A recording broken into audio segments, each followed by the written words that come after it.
Hey, Chris here with University of Illinois Extension, and today I want to talk to you about thinning our seedlings and also potting them up if we need to move them to a larger size container to keep holding them indoors as we wait for the weather to warm up to transplant them outside. What we have today is we have tomatoes and we have cucumbers. So I'm going to show you what we have here with a single container of tomatoes, and as you can see there appears to be 8, maybe 9 seedlings in here.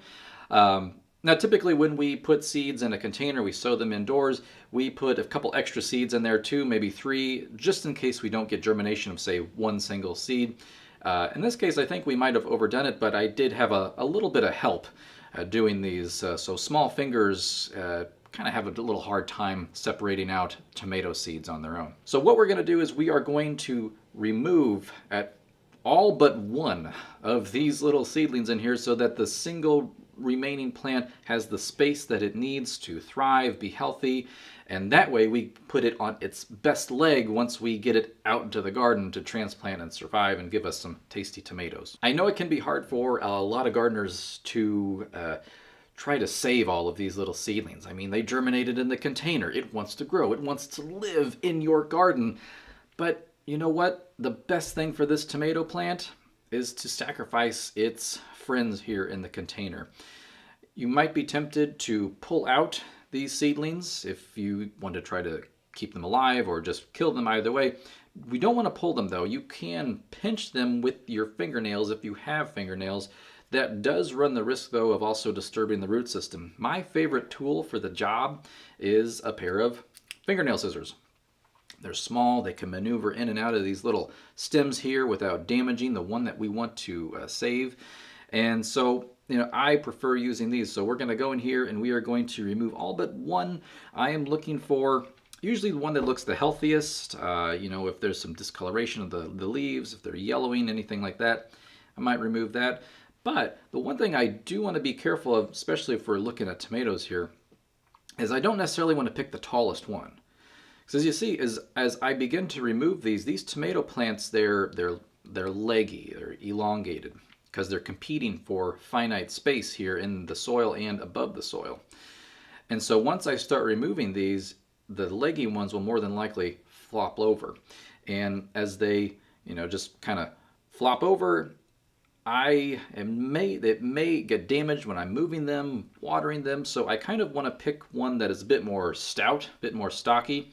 It's going to be tough in this one though because it's so crowded. More than likely, once I remove all these but one, that lone one is probably going to lay down. But let's give it a shot here.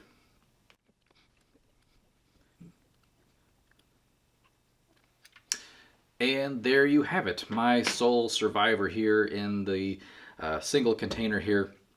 I'll keep an eye on this. There might be a couple other seedlings that might emerge from here, but that's really all you have to do. We'll put it back in the flat, you'll thin it out. Now this plant has the space it needs to grow a little bit more, put on some better green growth and get a better root system, and that way it will be a stronger plant for the long term when we go to transplant this out in the garden. From this point on, I'm going to keep thinning out my tomatoes, I'm going to thin out the cucumbers, and then after that we're going to put them back under the grow lights here in my basement. It's still too cold to put them out in the garden quite yet, so they're going to have to live in here for a little while. Let's say that you planted all of your seed in one container with the hope that once they germinated, you would pull them out and divide them up into their own individual containers. Well, that process is called pricking out, or as I like to call it, potting up. Basically, you're taking your smaller container, you're going to remove your seedlings in here, and then you are going to then pot them up into usually a larger container. It could be a size 1 or 2 sizes larger than what they're in right now. Now, this is a very delicate process. This is something that you don't just pull out the plants and then jam them back into another container. So we have to be pretty careful. Use something like a butter knife. Even the plant label here, we could use the plant label to help dislodge some of the soil around the roots.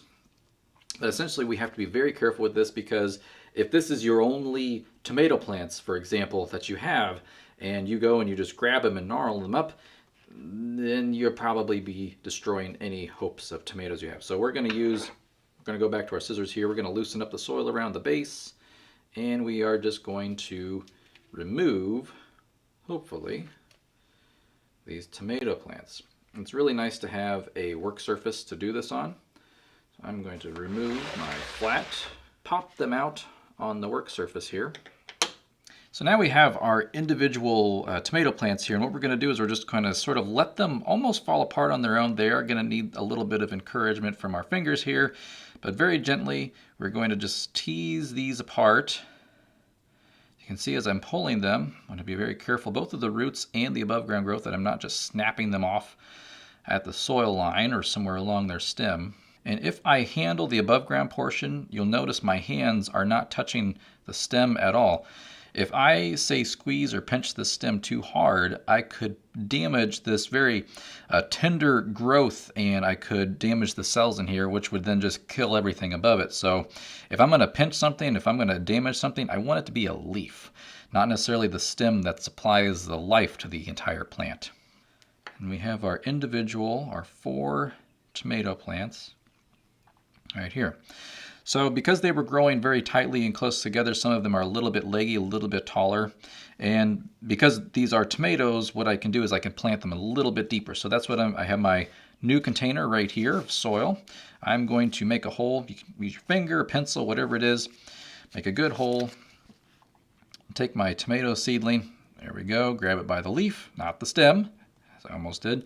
And I'm going to take the entire root right here, and I am just going to gently, very carefully arrange that down in the pot right here. We'll cover it up. We'll firm things up around there. And there you go. Here we have our potted up seedling. Next, what I'm going to do is I'm going to make a label for it so that I know what tomato it is. I'll put a date on it. And then I will also get it under some lights, give it a good drink of water to help relieve some of that transplant stress that it's going through right now. And then we will wait for warmer weather when we can get this puppy out into the garden. If you like this video, please hit the subscribe button down below. And just know, as Illinois Extension educators, we are here to help you answer your home gardening and landscaping questions. I will also have a link to contact information to the horticulture educators throughout the state of Illinois, so you can find one of us nearest to you. And as always, thank you for watching, and keep on growing.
Hello, everyone, and welcome to Facebook Live with the Horticulturist. We are the Horticulturists here to answer your gardening questions.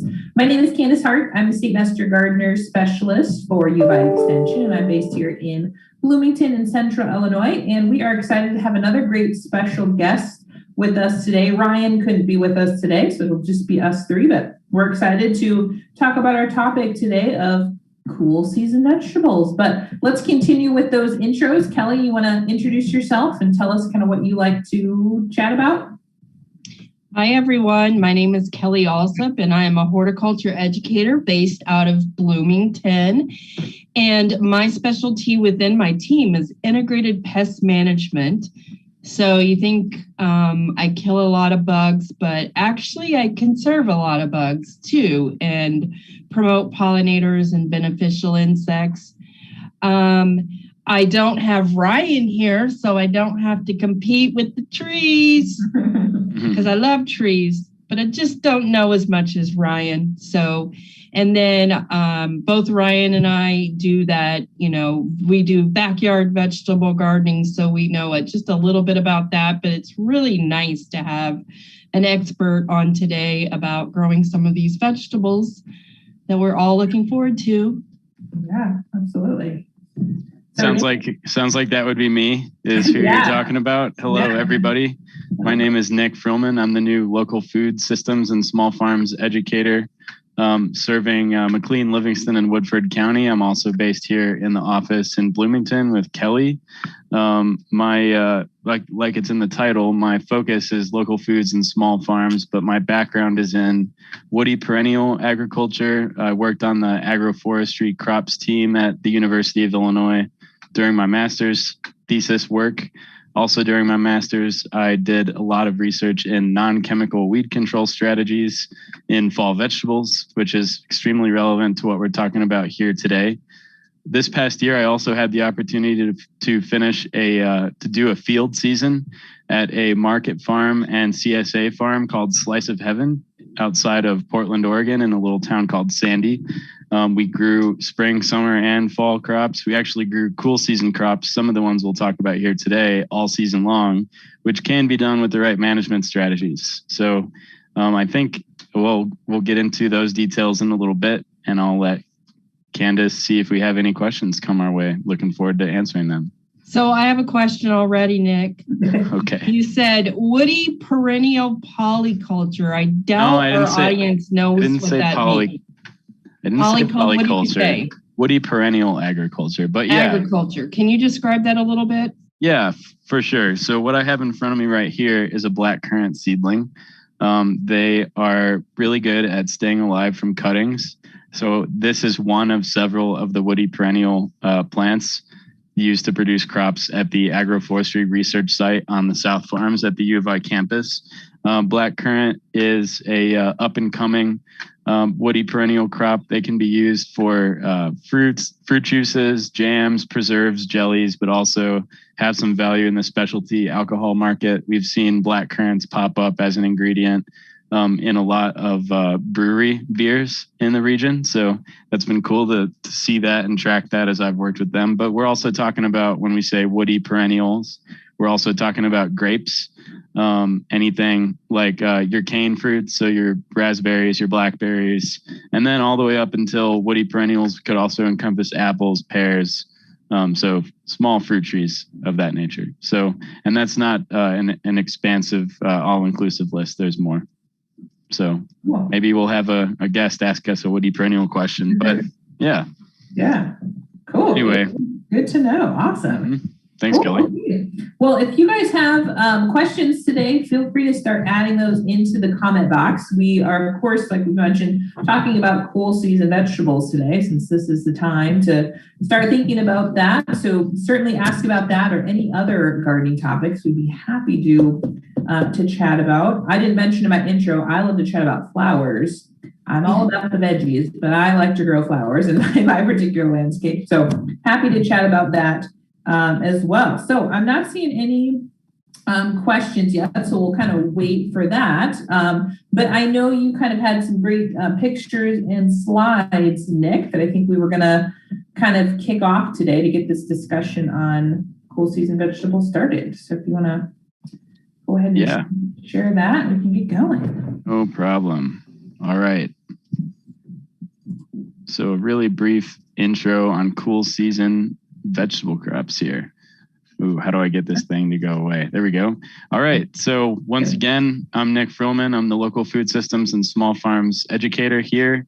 And I just wanted to give our viewers a really, really quick, brief overview of the cool season crops that I might suggest a beginner to grow and get started talking about some gardening tips. So this is a really nice bunch of leaf lettuce here. And so when we talk about cool season crops, we're talking about spring crops as well as fall. That's what's really cool about them. They're extremely versatile. Summer vegetables get all the good press, right? So when we think vegetable gardening, we oftentimes think tomato, pepper, eggplant. Everybody knows about zucchini, some herbs like basil, cilantro, things like that for your garden salsas and things like that. But what we really want to focus on here today is the opportunities that gardeners could have for the spring and fall season. So let's root around, if you'll forgive the pun, and have a quick little visual tour of some other cool season vegetables that we could grow in our area. And then we can get into a little bit more technical detail about some tips for those. So I really like this slide. It just gives a really nice visual representation of what's possible in the cool season crop world. And so here we actually have, besides these lovely French breakfast radishes here, if you'll look really closely, we also have, and this is the farmer nerd in me coming out, it looks like there's some daikon radish over here, French breakfast radish, and then there's actually a basket of leeks in this picture. All those are cool season crops, but this right here is probably the king of the beginner cool season crop world, French breakfast radish. Kelly's actually going to show some seeds that we started in a little bit. We started seeds a couple days ago, radish seeds that is, and they're already germinating. It's a quick turnaround crop. You can get a crop out in and out of the ground in about a month or a little less if you're on top of weed management and thinning and planting at the right time during a good growth period. Over here, we got another good beginner crop for cool season vegetable gardeners. This is kale. This is actually I think Dino Kale might be the name of a cultivar I saw in the Johnny's Selected Seed catalog. It's also called Lacinto Kale. So there's a couple different names for this, but you got your flat leaf, and then people are also probably familiar with the curly leaf kale that they see in the supermarkets as well. Moving on down here, we of course have probably one of everybody's favorite cool season crops, the carrot.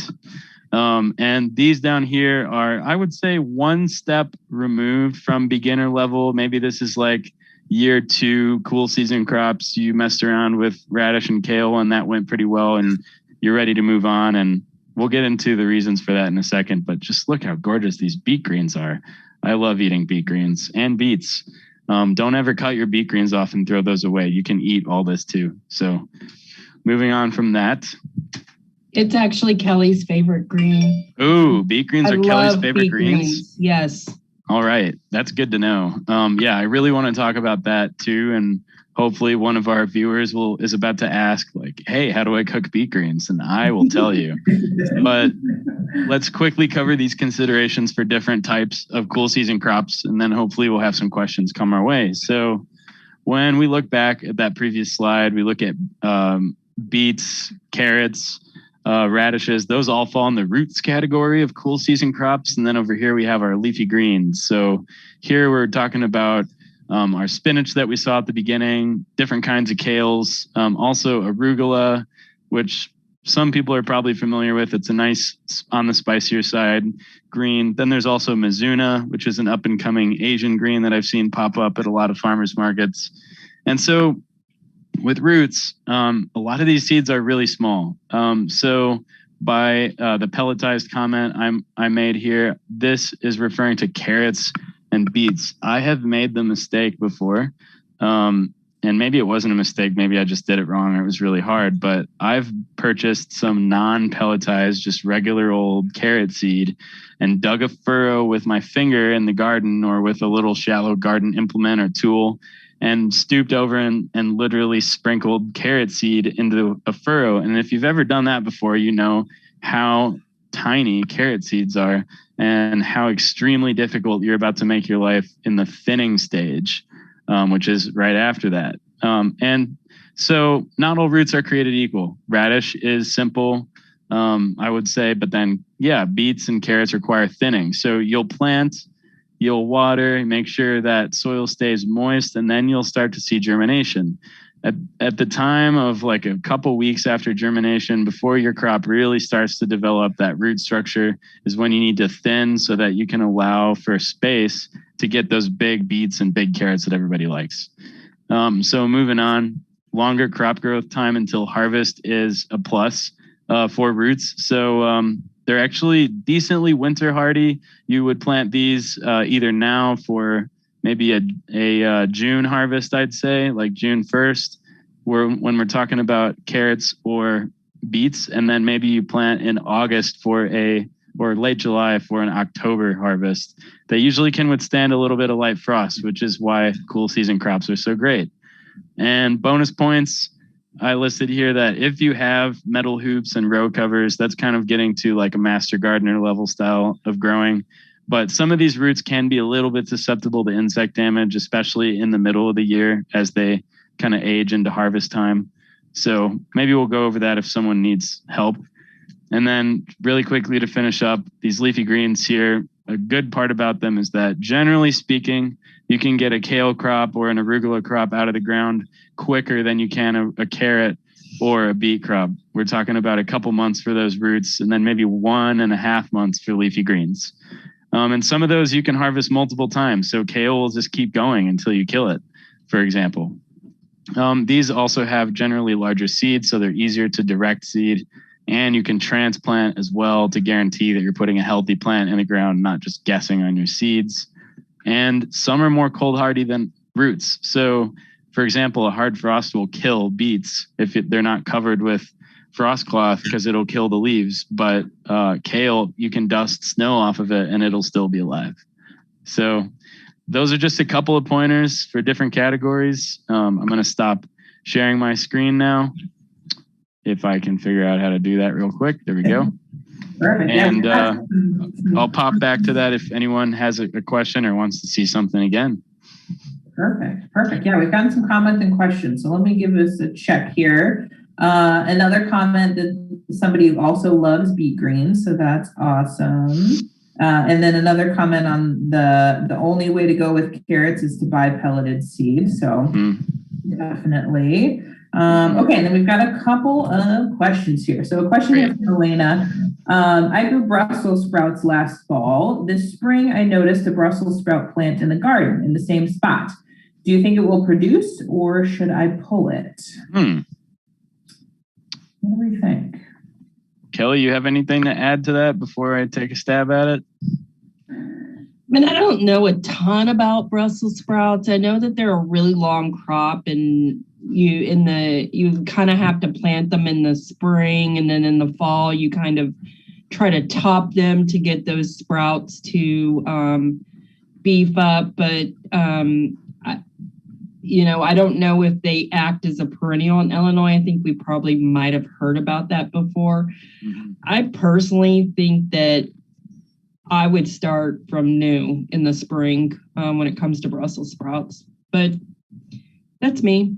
I would say, I would say if it's only 1 or 2 plants and you have more space to plant other things this year and you're not really pressed for space, then I would let it go and see what happens, because we can make recommendations. But what I've learned in the gardening and farming world is that really the only way to learn something for sure is to experiment with it yourself and then note the results, maybe even in a gardening notebook or something like that. So if you come across the same situation again, it's been a few years, you don't remember exactly what happened with what problem or instance you're talking about, you can go back and check your own notes. So yeah, if you're supposed to plant Brussels sprouts in spring, which I would recommend, then I'd say let it go. But I'm sure some people like the Elliot Colemans might even start Brussels sprouts in late fall, overwinter them. Yeah, if you're in protected culture, that could work. Mm-hmm. So, I mean, if you don't know Elliot Coleman, he's I don't know what to call him, Nick, a production. The father of organic gardening. Definitely. His book, The New Organic Grower, is very good. I call him the Elvis of master gardeners. Yeah, I'd say the Elvis of vegetable master gardeners. Yeah, yes. Definitely. But, he does a lot of that, trying to, he'll start in the fall to overwinter. That way he can get the jump on the spring markets and get, earlier days. So, but. Cool. But Elena said, thanks. I do love an experiment. So it sounds like she's going to and see what happens. Yeah, water it, protect it from rabbits and see what happens. Love it. Okay, let's see. A couple other questions here. Question from Jessica. I garden in containers on my balcony, and I'd love to know what I can direct sowed ASAP and what I may need to keep in mind in a container versus in the ground. What can I plant together in the same 8-gallon container? Also want to consider the wind weather near the lakefront. So what would you suggest? Cool season vegetables, she could direct seed now that would work well in containers. Yeah. That goes directly to my show and tell. Yeah, let's see it. I mean, you guys see, I have how Kelly has predicted that these garden bags are going to be popular. We talked about that, yeah. So I have this 3-gallon garden bag, and Nick and I have seeded some stuff to do some little experiments, and we seeded some radish seeds 3 days ago, Nick. Yeah, 3 days ago. And they're already coming up. Back it up just a little bit, maybe. There we go. That's a little better. That's what I love radish, because it germinates so quick. I use it a lot in like kids' activities. It's like instant gratification. Yeah, if you're a beginning gardener and you need some moral support and you don't know quite where to start, radishes are definitely for you. And with regards to this question about container gardening, I would say if it's about as big, Jessica, as the container that Kelly showed you, if it's that deep, I would probably suggest trying radish because, like we said, as long as you don't get a hard freeze between now and 30 days from now, you'll have radishes ready to harvest. One time, I made the mistake of planting radishes and not paying any attention to the maturity date on the package.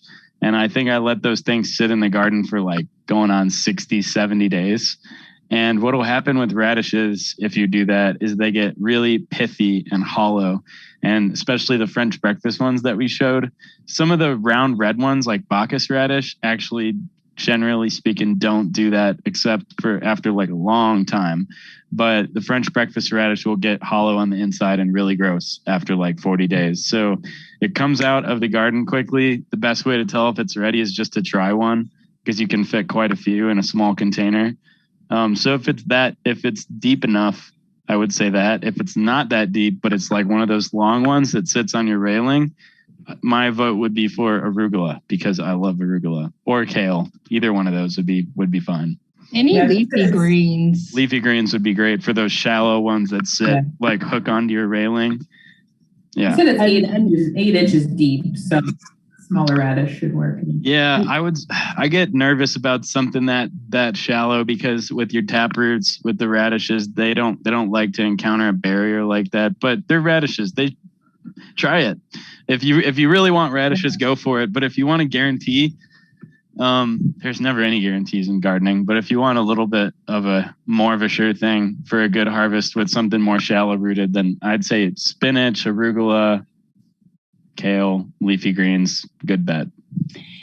I actually experimented last year with a cool season crop in a container kohlrabi, and it took a little effort, time to wait, but it was absolutely delicious. Would you get one like grapefruit sized? Yeah, well, I picked it before grapefruit. And when I did pick it, it actually sent off side shoots and it would produce another one. So I just used it as around a tomato plant. Now I had a much larger pot where I put tomatoes. So, I think that's one of the no-nos to container vegetable gardening is you can't do tomatoes unless you have a big, huge container.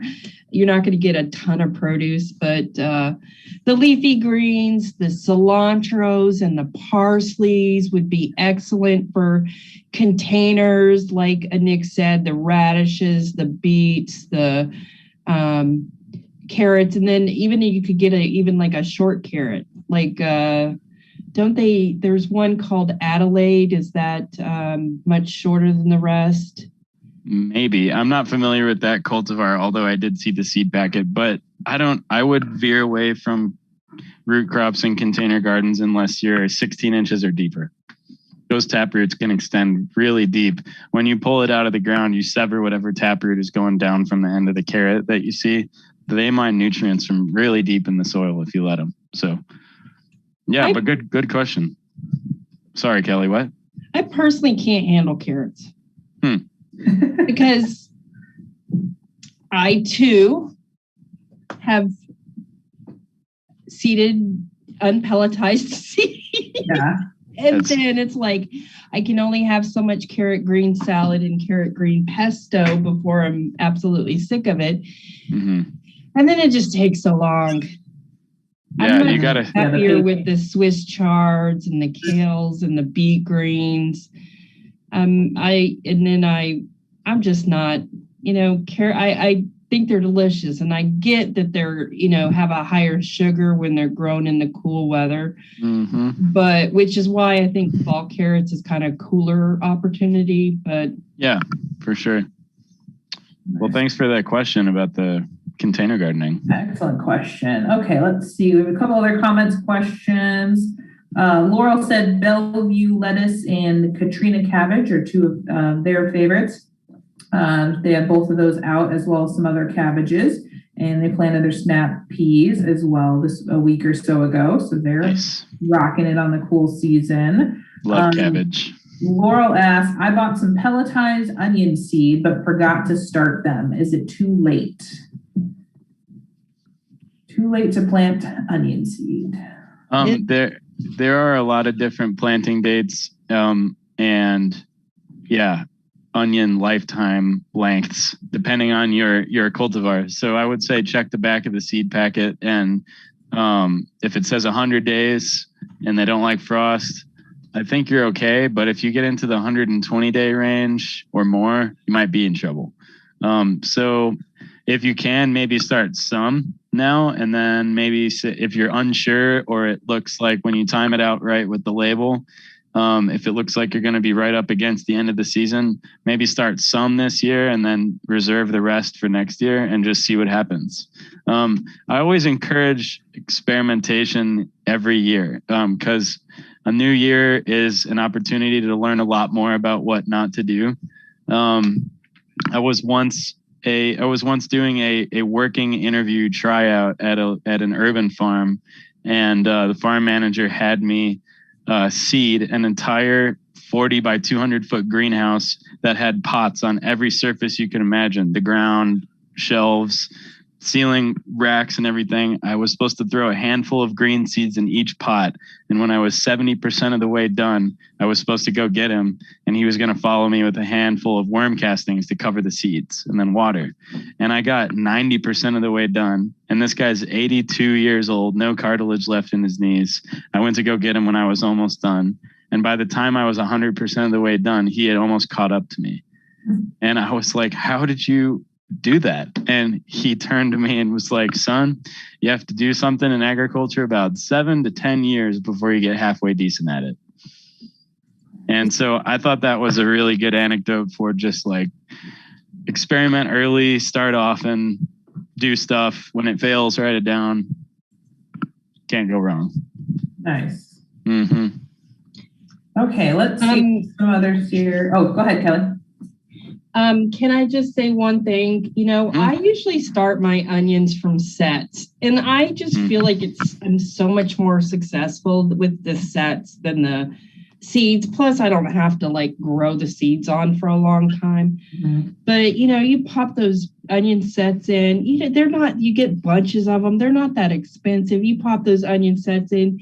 You can, depending on how close you space them together, you can either have green onions or you can either have the dry bulb onions. It really is, I think personally easier. And Nick, in production, what do you guys do, seed, or do you do the onion sets also?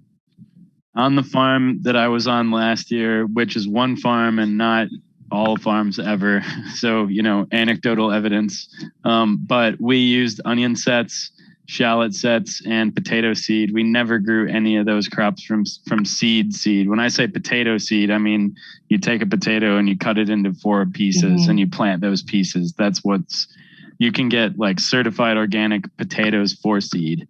Or you can get onion sets. They don't have to be organic, but they sell them at a lot of the garden stores down the road here in town. So I would say go with the sets, because then you know whether or not that seed is actually going to produce a little onion that will even get anywhere. So it's kind of hedging your bets against poor germination, no good seed soil contact, etc. You just poke a hole in the ground, jam your onion set in there, wedge it in, water it, compost it, keep it weed free. You'll have an onion. Very good. Very good. Okay, we've got a flower question. I'm going to go back to that one. Denise asked, should I be fertilizing my type 3 clematis now? She said, I've pruned them in the spring. Should I be fertilizing my Bobo and Annabelle hydrangeas now? Those have also been pruned in the spring. And last of all, how about fertilizing my lilacs? So basically, should she be fertilizing any kind of spring blooming shrubs, spring, summer blooming shrubs at this point? Kelly, what would you say?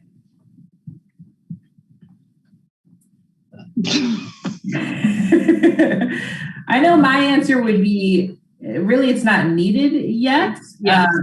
Coming from myself, who's a very lazy fertilizer and a very lazy gardener, I would say I almost never fertilize any of those plants in my landscape. If your soil has a lot of nutrients in it, if you have a good quality soil, more than likely you're not going to need any additional fertilizer on those type of plants. And if I was going to fertilize, I would wait until a little later in the season when you have more growth going. That would be my answer. And two, I might fertilize after I cut something back. That might be when I come in to fertilize. Really in the, the perennial and annual world. I mean, when Candice is out there, she's fertilizing those annuals. She's not caring about those perennials at all. And, so maybe she added compost from the very beginning, or maybe she does do, a little bit of leaf mold. Oh, she doesn't do that. Who am I kidding? But sometimes we, I think with vegetables and annuals, fertilization is extremely important. But when it comes to trees and perennials and shrubs, we really want those to derive their nutrients from the soil. And we have really good soil, and maybe it's more, if there's any problems with your soil, it might be more texture or pH rather than nutrient availability. Yeah. And if you are concerned, a soil test is also going to be helpful too. Like if you do feel like a nutrient problem is happening, then a soil test is going to help you with that. But yeah, you're right. For those long-term shrubs, perennials, trees, crops, usually our soil is going to be efficient enough. And so why don't we fertilize those things? Because, to be perfectly honest, we don't want all that succulent leafy growth that is just going to make the plants flop. That's just going to be vectors for insects. We know aphids loves all that new growth. Mm-hmm. Even diseases love that new type of growth. So even though you kind of want to get a jump start, you want like more substantial growth rather than let the farmers do that. They want that seed to get up and out of the ground really fast. So that's my thing. Yeah, that'd be neat. And if I was going to fertilize something like that, I would probably do a granular kind of slow release that I would apply in the area around the plant and do kind of a slow gradual fertilization if I was going to do it. Yeah, it also depends on what your goals are with your perennials. So like our little friend, the blackcurrant right here, for example, in production, what we did was we scattered about a cup of pelletized slow release chicken manure fertilizer around the base of the plants in early June, right as the plant had finished its kind of vegetative growth for the season and it was moving on to flowering for fruits. And that way, when we actually got one that emphasized phosphorus and potassium, which helps bloom and fruit set and fruit development. So it lays off that vegetative growth that Kelly was talking about. Another good option would be compost. And that is like full spectrum, trace minerals, potentially organic matter for sure. Depends on the source of the compost. But yeah, I would say slow release, low NPK count, or compost would be your best bet for perennials for production like fruit from blackcurrants or apples or grapes, what have you. Perfect. Excellent. Okay, great question, Denise. Thanks for that one. Let's see, keep those questions coming. We've got quite a few here. Monica asks, starting seedlings in old strawberry containers soon. What are some good seeds to start and then plant in the ground later? So if she was starting some seedlings right now, what would you say would still be things you could still start and have them ready in time to get in the ground later? What do you think? I would go with it depends what you want to. It depends what you want to eat. If this is for like home production and stuff, I would say kale is always a good bet. I like transplanting kale, even though you can direct seed it, because once again, then you can identify really good, vigorous growth from seed. You don't waste garden space with like a whole row of kale and then half it doesn't come up because your seeds are a year old or 2 years old or something. So yeah, I would go kale. You could do the parsley route. I love like a good pot or a good garden set of fresh parsley or cilantro for the summer. So now seed starting, you're talking about getting a good sized transplant in a strawberry container about that tall by maybe a month from now. And then we're getting into May, getting into warm weather. That's definitely going to give you a really nice beginning of summer herb harvest or kale harvest before the warm weather sets in. And definitely kale does not like super, super hot weather. So that'll stay alive till 4th of July if you put that in the ground. Herbs are a good call. Kelly, what am I missing? I feel like I'm forgetting something obvious. You Basil? are forgetting Swiss chard. Basil's good. I guess Swiss chard would be good. Yeah, I'm not the world's biggest fan, but I don't want to discourage anyone from growing it because it's good for you. I would direct seed some of the root crops and the leafy greens that Nick had talked about, but kales can make a good transplant, Swiss chard. And you can even start, like you said, some of the herbs, even though I love starting basil from seed, not from a transplant, because by start flower quite as early. And, you know, when you're growing basil, you're constantly fighting the flower. Yeah. Might even think about it is the perfect time to start thinking about maybe growing some of your warm season transplants like peppers and tomatoes. I know it might be a little late. Is it a little late? I think it's a little late, but okay. I don't know. It's not impossible. Yeah. I think peppers typically require about a good 8 to 10 weeks before, especially depending on the type of pepper. So bells, 8 weeks prior to when you want to plant, you should start the seed. If it's hot peppers like habaneros, that would be 10 weeks. So I'd veer away from hots if you're doing peppers. Tomatoes would probably be a better bet. You can get away with a really nice, vigorous 6-week seedling transplant that'll be good to go into the garden by, so this is early April. So it'd be good to go into the garden by like the last week of May. I think you could do tomatoes still. Mm-hmm. Thank you. Yeah, make sure and keep the soil warm and keep it wet. Yeah. Sorry, go ahead. You're good. I was just gonna say, Monica, and check the back of those seed packets. They're gonna tell you that time frame to start seed ahead of your planting date. So like you said, if that seed packet says to start 8 to 10 weeks before planting, we're getting a little past it. But if that seed packet says 6 weeks, or I even just went and did my 4 to 6 week stuff last week to get a jump start on things. So there's still, I think, quite a few things you can get going. Excellent question. Okay, let's see. Laurel commented that she's going to try to do her sweet potatoes in grow bags this year. We were talking about those. I think the one I got was a 15-gallon. She said she tried to get the biggest one. So that'll be a great use for that, I think. Yep. Definitely. Okay, let's see. Michaela asked, any tips for maximizing space in my small vegetable bed? For example, are there any cool season vegetables I can pair together in the same space? So one in the spring, one in the fall. So any of kind of that combination planting to kind of maximize space? Any tips for that? Yeah, I'm going to exit out of my full screen Zoom call for a sec so I can hunt for a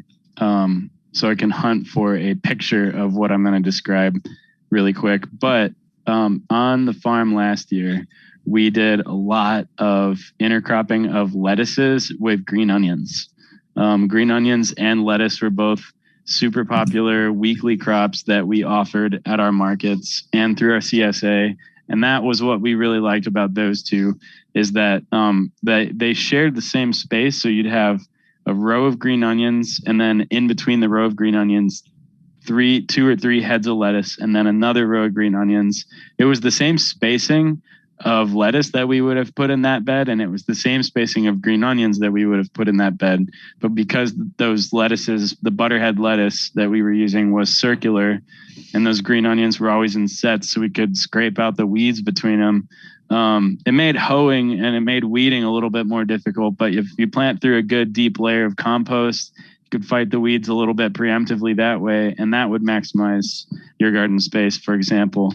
Like I've done radish with kale before, Nick, where because the radish, by the time the radish is a fast crop. So in 4 weeks, by the time it's ready to harvest, the kales are starting to grow closer together and needing the room that the radish had previously taken up. So, and by that time I was already harvested. So I love this idea of intercropping.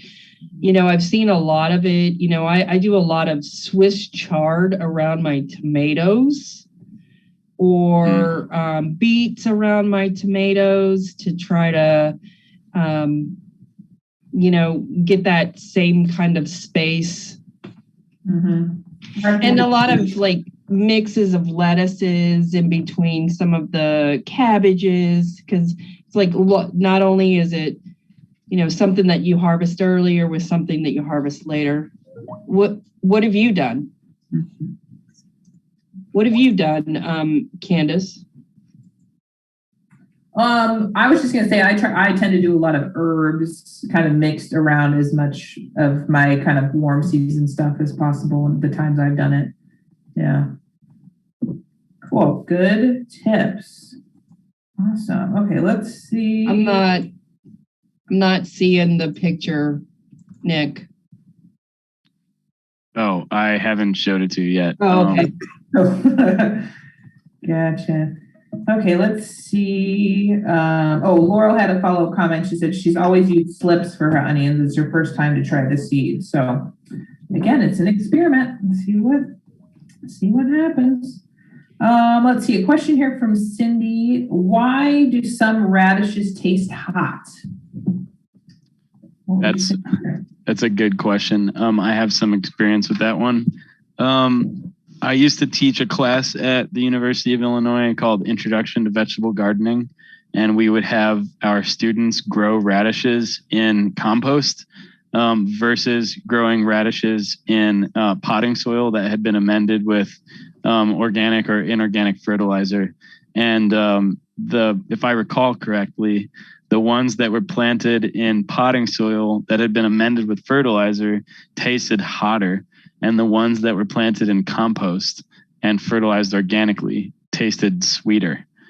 So I believe that it has something to do with the uptake of nutrients, the source of the soil or non-soil, in this case, soilless media that had been amended, that the radishes were planted in.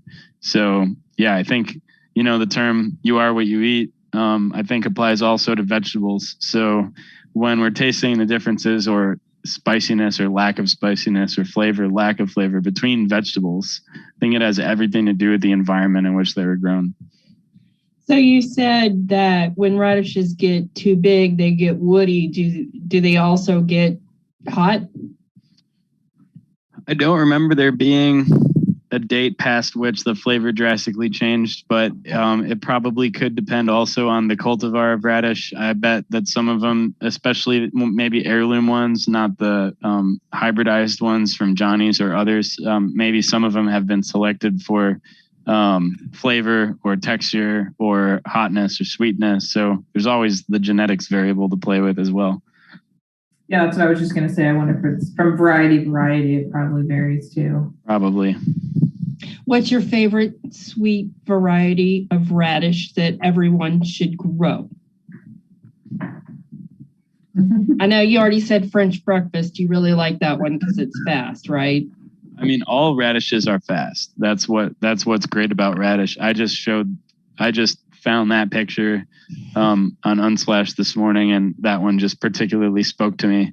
And I thought it would speak to others too. Yeah, people just buy and buy and buy French breakfast radishes when you bundle them up and face the roots towards the customer. You put them on that market table. There's just something eye-catching about them, and then they buy them, and then a lot of them don't know what to do with them. And I had to tell them, oh, you can make like salsa out of them with onions and cilantro and tomato. It's really good.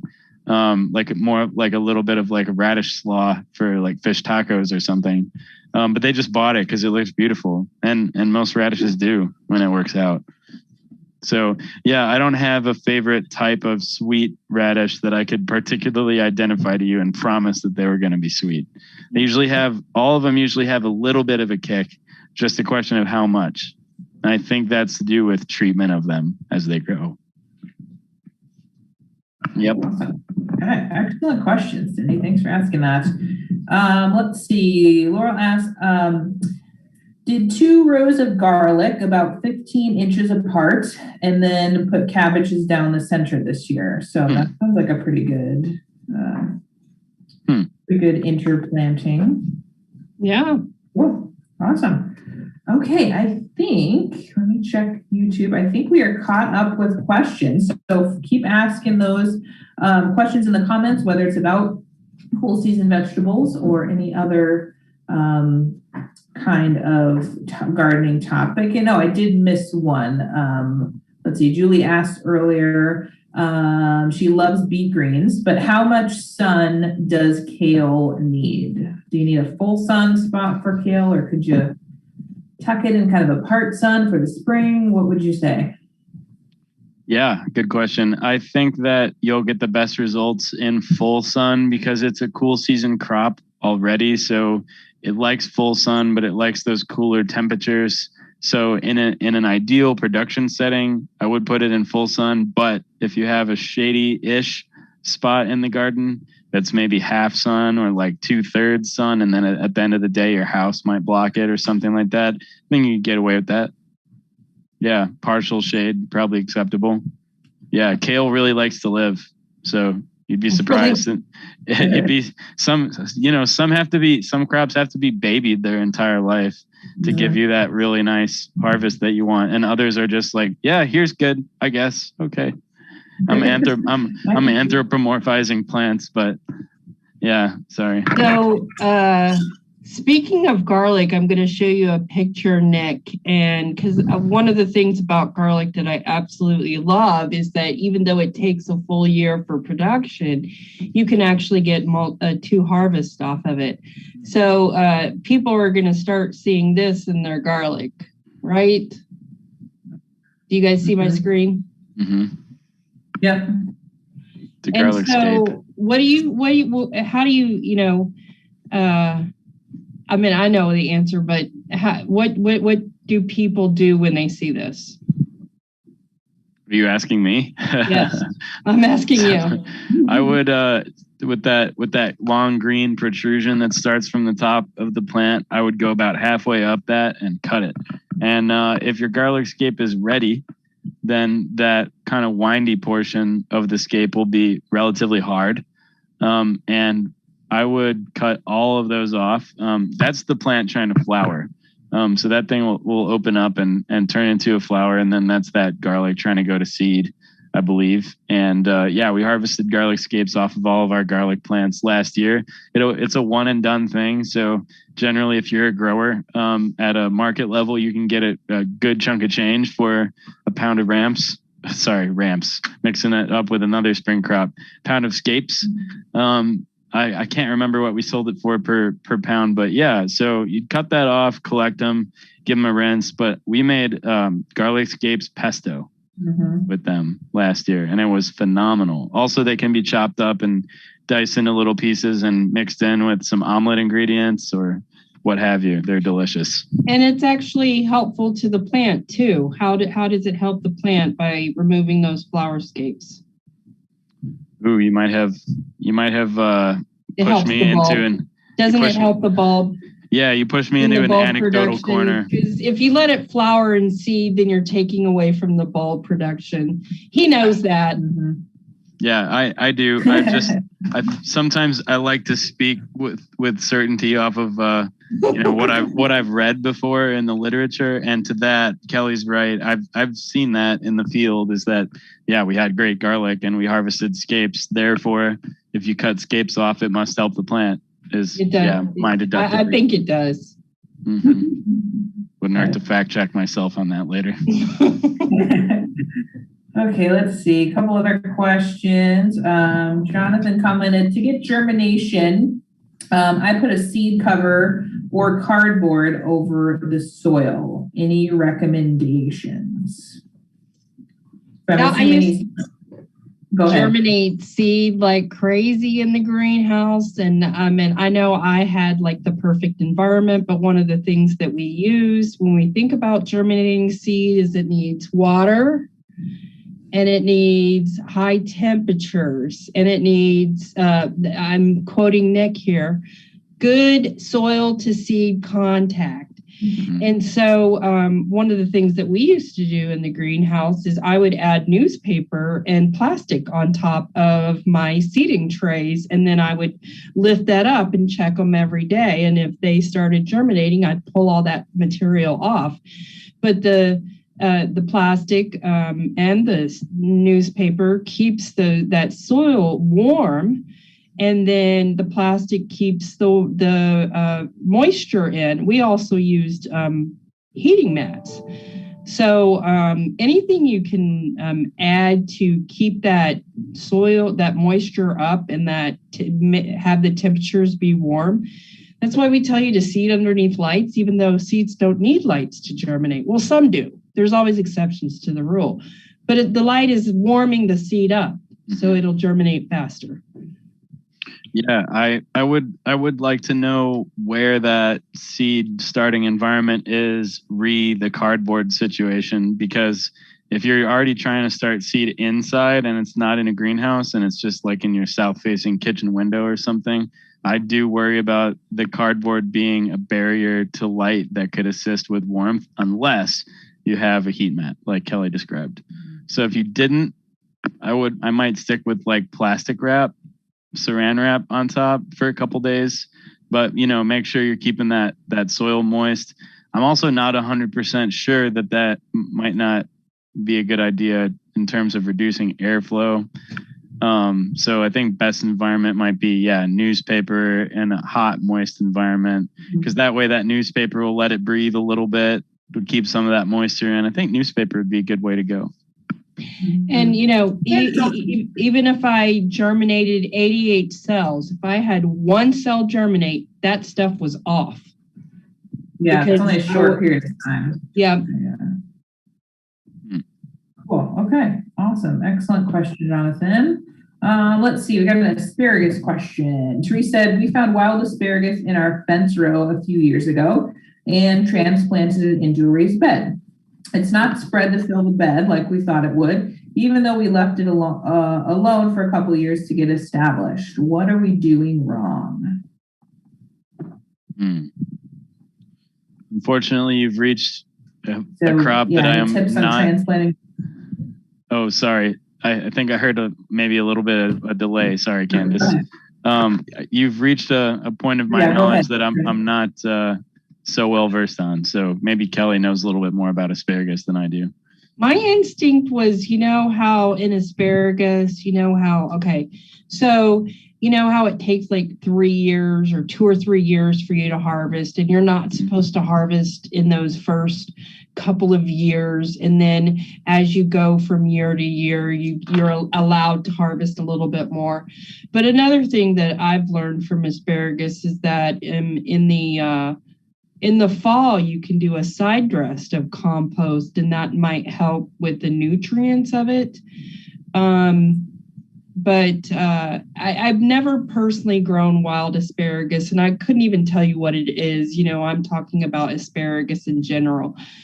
But, one of the things that I think people make the most mistakes is that not allowing the plant to establish in the first couple of years before harvesting. And cutting back fronds and stuff like that, because in the late winter we cut back the overwintering fronds, right? And I might be saying the word fronds wrong. If asparagus truly is a frond. Yeah. Yeah, I mean, it sounds like they left it alone for a couple of years. So I think at this point, just kind of keep waiting. Maybe a fertilizer might help. Yeah, they like rich, fertile soil is what I'm reading. Yeah, and I wonder too, like you said, with the wild asparagus, you really don't know kind of what variety it is or how vigorous it is in general. So they might even be better off starting more from kind of a commercially grown asparagus variety. They may have even better long-term success with that. Absolutely, because we don't know if wild asparagus produces little tiny ones or they haven't been selected. The asparagus plants need time to establish roots. When starting from seed, allow 3 seasons to pass before you harvest any spears. If you plant crowns, you can harvest asparagus spears within the first 2 years. Yeah, so I'd say if they waited a couple years, that might be right on time. I'm not sure. There is hang on, let me find the information. There is I think, publicly accessible asparagus and rhubarb webinar coming up. And I remember one of our colleagues, Candice, did something on asparagus that's now on YouTube too. I remember watching that YouTube video. It was really good. So maybe we'll look for that too, and we'll leave some resources about asparagus. Absolutely. Here, I'm dropping the link to the event in the chat. No problem. We'll get that added. And it's called the Illinois Extension. It says Illinois Extension to offer Get Growing webinar series, from March 24th, 2021. It looks like it's being hosted by Grant McCarty. Perfect. You have to register, but I believe registration is free with an encouraged donation. And one of the episodes is growing perennial vegetables, rhubarb, asparagus, and horseradish. That's the first one, and it's on April 22nd. Excellent. Perfect. Thanks for adding that. Let's see. We had a follow-up from Jonathan about his cardboard. He said he had outside in mind to do that for. So any different recommendation there with that in mind? Have you ever used a seed cover for outside germination? I've used frost cloth or row covers, which is like a translucent barrier, usually with wire hoops over the area where I've seeded my seeds I want to grow. And then also, you'll seed your stuff, wire hoop it, put row covers over it, and tie those row covers off either with heavy rocks or sandbags or something to really hold that air in there. And that'll boost the temperature of the soil and increase heat retention during the day. That soil will collect heat and give it back to the soil more slowly with that frost cloth on. So that's a little bit more of an advanced gardening strategy.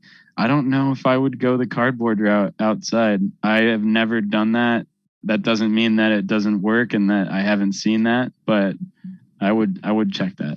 I've traditionally used cardboard in gardening to prevent germination or prevent weeds from like as a weed barrier, or that's otherwise known as occultation. So hiding photosynthesis activity from dormant weed seeds in the soil profile. So I would probably not suggest cardboard. Newspaper I think would be okay, like one layer. That'll allow some light and keep the water in. And hopefully not blow away. Yeah. If it's wet and then you put a little soil on the edges, it should stay. All right. Do you have any more questions? Okay. We've got about a couple minutes. Yeah, we've got a couple minutes left. I think we've got one more here for now. Malik asked how to prepare seed. Seedling of tomato. So maybe you want to touch on any particular thing in preparing tomato seed for planting. And then he also mentioned something about seedlings. Anything in specific about growing tomato seed? Let's just kind of touch on that quick. Anything different about that versus other seeds?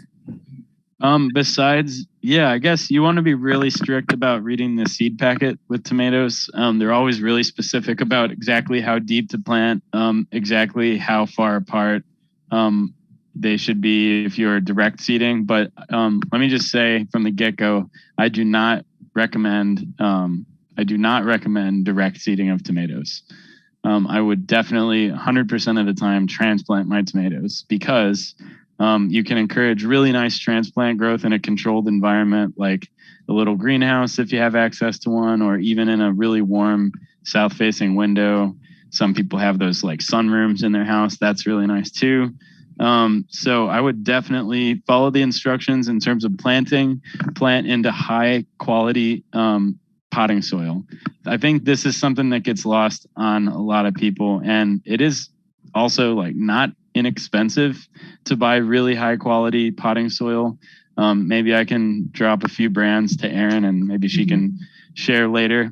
But yeah, basically that seed is gonna encounter certain things in high quality compost based or living mulch based potting soil that it's not going to encounter in the super sterilized stuff that you can get at Walmart or Target for $5 or $10. Not to say that doesn't work or that you can't do that if you're on a budget, but if you invest in like higher quality potting soil, follow the instructions, grow that transplant up from seed, make sure it's watered really well. I would probably keep that in as humid and as warm an environment as possible. It's not uncommon for tomato and pepper seeds just not to germinate at all if they're not above 65 to 70 degrees.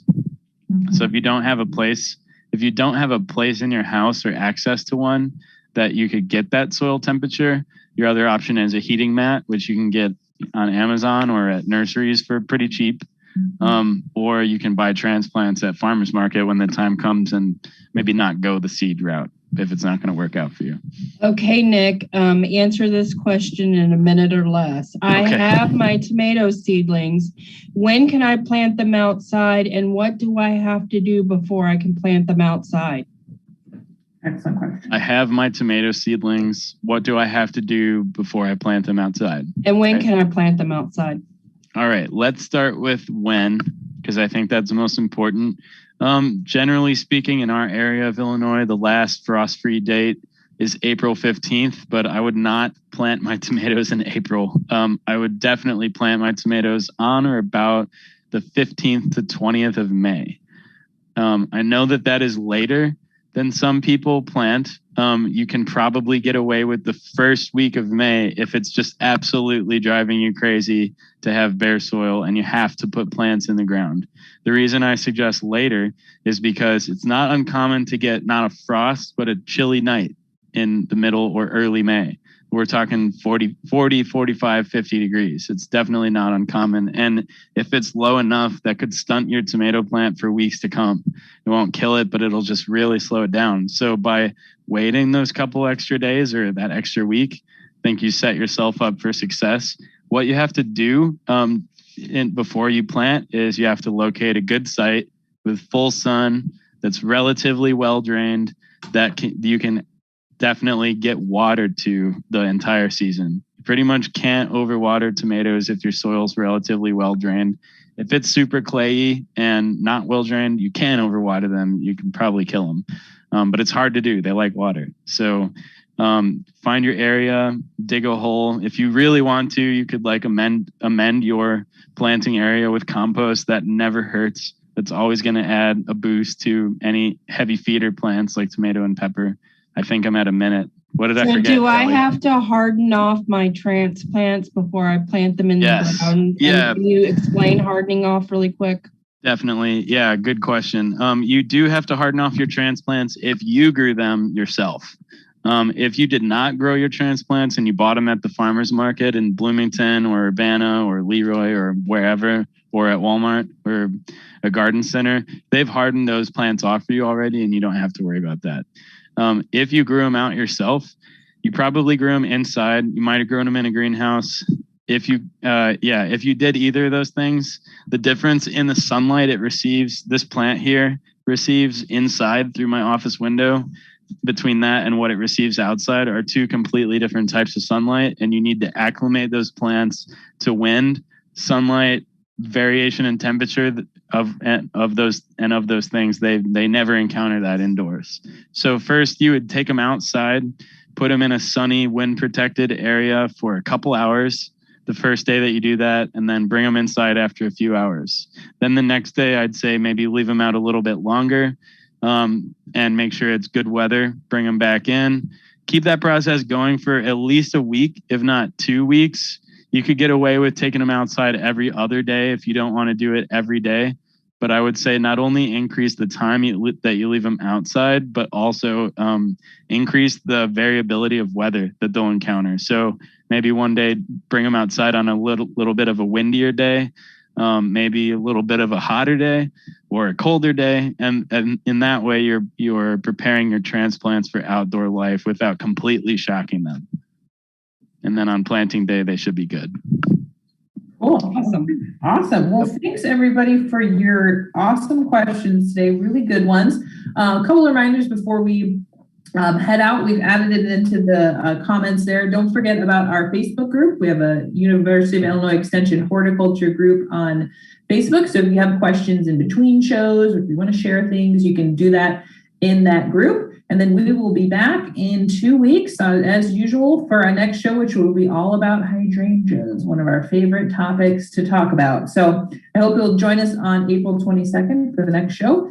Nick, thanks again for joining us. That was really great. Everybody get out there and get those cool season vegetables going. Thanks, everybody. We'll see you next time. Bye.